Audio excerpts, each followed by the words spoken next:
मालेगावमध्ये 4000 बांगलादेशी रोहिंग्यांनी खोटी कागदपत्र देऊन जन्म दाखले तयार केलेत असा किरीट सोमय्या यांच्याकडून आरोप करण्यात आलाय।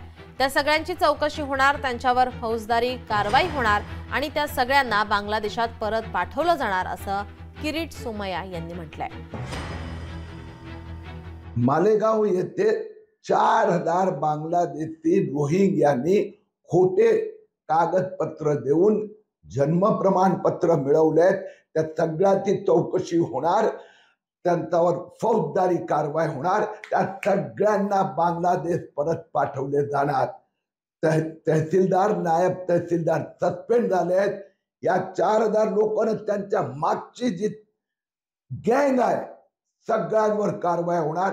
कोणी किती धमक्या दिल्या, कुठल्याही कमिट्या बनवल्या, मग तो काँग्रेस असो, उद्धव ठाकरे सेना नेता असो, MIM असो, आमदार असो, खासदार असो, या सगळ्यांवर कारवाई होणार।